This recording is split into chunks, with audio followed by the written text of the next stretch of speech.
সাপ একটি বন্যপ্রাণী। এরা দিনক্ষণ বার বা কোনো পুজো পার্বণ বুঝে এরা বেরোয় না, এরা যে কোনো দিন বেরোতে পারে। তো পুজোর সাথে এদের কোনো সম্পর্ক নেই।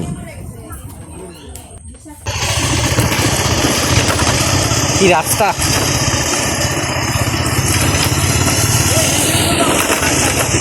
তোমাদের রাস্তা তো খুব ভালো দাদা। ঝিরঝিরে বৃষ্টি হচ্ছে। এই বৃষ্টির মধ্যে এই ভাঙাচোরা রাস্তা ধরে আমরা এগিয়ে চলেছি। এক দাদা আমাদেরকে বাইক নিয়ে রাস্তা দেখিয়ে নিয়ে যাচ্ছেন গ্রামের অনেকটা ভিতরে।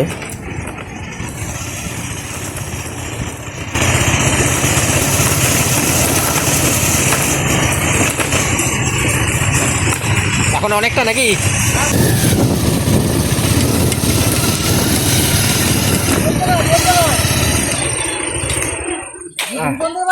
বন্ধ না।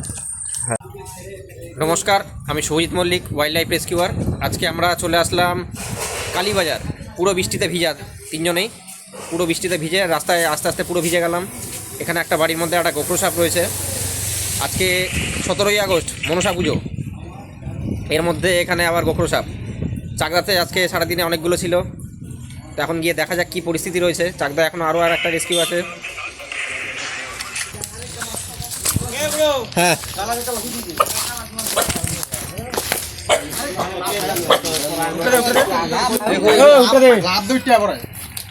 তো মেরেই ফেলা হয়েছে। তাহলে আমাদের বৃষ্টির মধ্যে ভিজে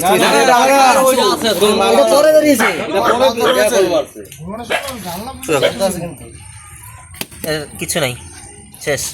ওই লিস্টে যেটুকু আছে জিপ বের করছে, দেখো জিপ বের করলেই তো আর হবে না। জিপে তো মুখে তোমাকে বাস দিয়ে মাথায় বাড়ি মারলাম, তুমি কি নড়বা না? তুমি বলো, ওর অবস্থাও তাই। মারার পর কি সেটা জানতো? এটা আপনারা সারাদিন এখানে রেখে দিন, সারা রাত এখানে পড়ে থাকবে যদি কুকুর না নিয়ে যায়।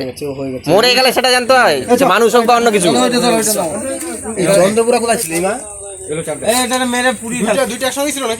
একই পাড়ার মধ্যে পাশাপাশি দুই বাড়িতে সাপ। একটা তো মেরে ফেললো, বাঁচাতে পারলাম না। পাশে আর একটা, কোন বাড়িতে এখন গিয়ে দেখা যাক। এই বাড়ির পরিবেশ। এই বস্তার এখানে ঢুকেছে।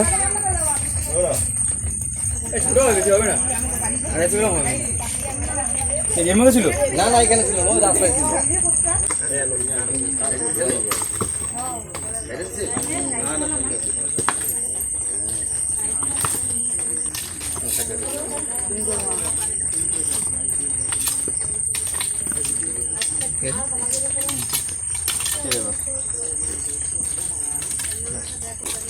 পরে কাটা নিয়ে যা করার করে নেবো।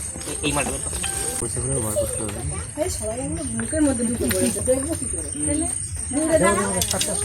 এটা কত সুন্দর হতো বলতো।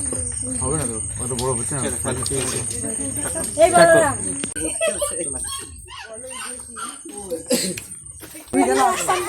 রাতে ফোনটা ক্লোজ কর।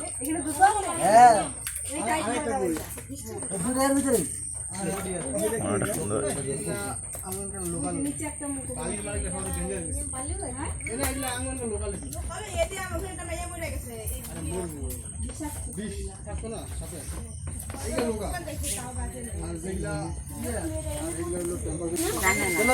এই বাবু নিতো বাবু নাও এই চন্দ্রগড়া কানে কেমন দেইলে কেমন দেইলে বিসি এত বিসি যদি এত তো উড়ছে বেললি কি বের করছে। হ্যাঁ হ্যাঁ ঠিক মজু ওষুধ দিয়ে দিছে তোমারে রাইতে চলো না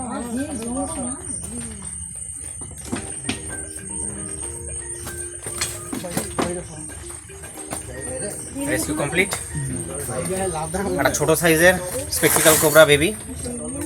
তো বাড়ির মধ্যে রেস্কিউ করা হলো। তোমাদের এখানে দাদা এই সাপটাকে কী বলে? গোখরো সাপ। এটা হচ্ছে ইংলিশে ইন্ডিয়ান স্পেকটিক্যাল কোবরা, বাংলায় খয়ে গোখরো বা গোখরো সাপ। কোনো কোনো জায়গায় নাগ, হিন্দিতে বলে ভিটার গেহুয়ান। ঠিক আছে, তো এই সাইন্টিফিক নেম হচ্ছে নাজা নাজা। এই যে ভেনাম কম্পোজিশন আছে, এটা হচ্ছে হাই লেভেলের নিউরোটক্সিক ভেনাম। কামড়ালে পরে নার্ভাস সিস্টেমের উপর এফেক্ট পড়ে বা স্নায়ুতন্ত্রের উপর এফেক্ট পড়ে। যদি কখনো কাউকে কোনো সাপে কামড়ায় কোনো ওঝাগুনিনের কাছে গিয়ে সময় নষ্ট করা যাবে না। সোজা নিকটবর্তী যে কোনো স্বাস্থ্যকেন্দ্র বা হাসপাতাল, এই যে আমার দুদিন আগে এই যে বাইক হয়েছে, সোজা হসপিটাল ছাড়া কোনো রাস্তা নেই।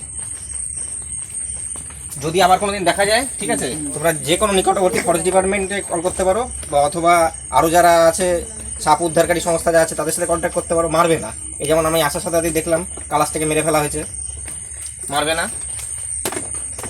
সাপ প্রকৃতিতে থাকতেই হবে। সাপ সহ প্রত্যেকটা বন্যপ্রাণী ইকোসিস্টেমের ভারসাম্য ঠিক রাখতে অত্যন্ত গুরুত্বপূর্ণ। কি হয়, আমাদের এলাকার যদি কথা বলি, আমাদের এলাকায় শুধু সাপ মারার কারণে এত পরিমাণ সাপ বেড়েছে, আর মানুষের সাপের কামড়ে মারা যাচ্ছে।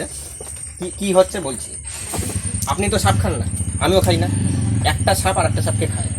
তো কি হয়, ওরা খেয়ে ওই ইকোসিস্টেমটা ঠিক রাখে, ব্যালেন্স করে। যেমন কি করছে, আমাদের চাকদায় শাখামুখী নেই, শাখামুখী সব মানুষের ভয় দেখতে ভয়ঙ্কর, কালো হলুদ দেখে মেরে ফেলেছে। গোখরো সাপ অন্য সাপকে খায়। এর জন্য যে গোখরো সাপটা এই ধরলাম, এটা কিন্তু অন্য সাপ খেয়ে, এর থেকে ছোটো সাইজের যদি অন্য বিষাক্ত সাপের সামনে পড়ে কিন্তু মেরে খেয়ে নেয়। যার জন্য আমরা বলি সাপ মারবেন না। মারলে পরে কি হয়, ইকোসিস্টেমের ভারসাম্যটা শেষ হবে। আপনাদের এলাকার মানে একটা মারবেন আর একটা বেড়ে যাবে, মারা যাবে না। আর তাছাড়াও এক তো আইনত অপরাধ, দ্বিতীয়ত ইকোসিস্টেম নষ্ট হচ্ছে। আর এখন যে সাপের যে নিয়ম করেছে আমাদের, আগে তো নিয়ম এত কড়াকড়ি ছিল না, এখন মোটামুটি 7 বছর অবধি জেল হতে পারে জরিমানার সাথে, ঠিক আছে। তো কখনোই সাপ মারবেন না। দেখা গেলে আমাদের দিন রাত কোনো ব্যাপার নেই, আমি আসি বা আমার টিম কাউকে পাঠিয়ে দিই, ওর না কোনো ব্যবস্থা, ঠিক আছে, মারবেন না। তো এখন আমরা আসছি, দেখা যাবে আবার কল করবেন, আবার আমরা আসবো। বাড়িতে পারি, হ্যাঁ আমাদের তো এখানকার একটু প্রপার ঠিকানাটা বলুন আর আপনার নামটা একটু বলুন। এটার ঠিকানা হচ্ছে প্রপার চাকদা, কালীবাজার, মন্ডলহাট, মাঠপাড়া। কালীবাজার, মন্ডলহাট, মাঠপাড়া। আপনার নাম একটু দাদা? আমার নাম পাণ্ডব দাস। পাণ্ডব দাস। যদি আবার কোনোদিন দেখা যায় আমরা আবার আসবো। হ্যাঁ 100 বার। আপনাদের পাশেই একটাকে মেরে ফেলা হয়েছে, আপনারা মারেননি, অসংখ্য ধন্যবাদ। কিন্তু সাপ বাঁচাতেই হবে। 100 বার। আমরা এই বাঁচানোর জন্য এই বৃষ্টিতে ভিজে এত দূর ইয়ে করছি। আচ্ছা। তার মধ্যে আজকে মনসা পুজো, আজকে তো মালাটা আরোই ঠিক না ঠিক হয়নি, কিন্তু এর জন্যই তো রেখে দিয়েছি, ওটা ধরে উপরে ঢুকিয়ে রেখেছি। ঠিক আছে, আসছি তাহলে। আচ্ছা।